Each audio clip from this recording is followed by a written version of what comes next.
পানি সংকট মোকাবেলার জন্য একটা সুদূরপ্রসারী এবং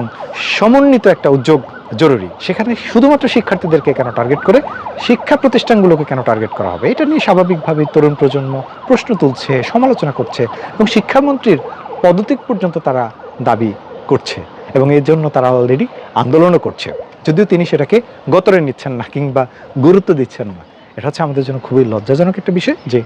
আমরা 2026 সালে এসেও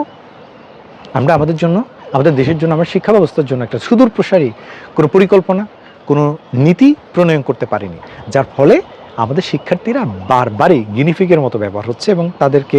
এক এক ব্যাচ এক এক ধরনের পরীক্ষার যে পাইলটিং, সেই পাইলটিং প্রক্রিয়ার মধ্য দিয়ে তাদেরকে যেতে হচ্ছে। তাহলে কখনোই তো একটা জাতি ভালো কিছু পাবে কীভাবে, যদি তার প্রত্যেকটা প্রজন্মই কোনো না কোনো পাইলটিং সিস্টেমের মধ্য দিয়ে তাদেরকে যেতে হয়, তাদেরকে টার্সিয়ারি লেভেল পর্যন্ত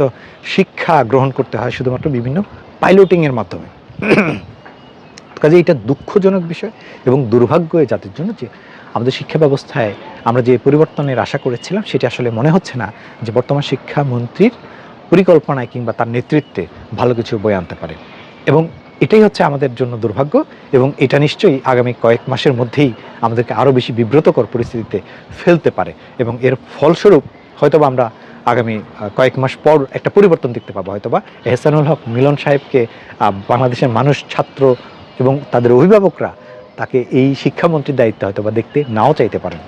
তো যাই হোক, এ হলো আমাদের অবজারভেশন, যেটা আমরা বিগত সময়ে দেখেছি যে যারাই আমরা জানি শিক্ষামন্ত্রী নুরুল ইসলাম নাহিদের কথা আমরা জানি, বিশেষ করে আমরা যখন পড়াশোনা মানে স্কুল লেভেলে, তখন তিনি শিক্ষামন্ত্রীর দায়িত্বে ছিলেন এবং তাকে নিয়ে কত বেশি ট্রোল হয়েছিল, তাকে নিয়ে কত বেশি সমালোচনা হয়েছিল। এক পর্যায়ে তাকে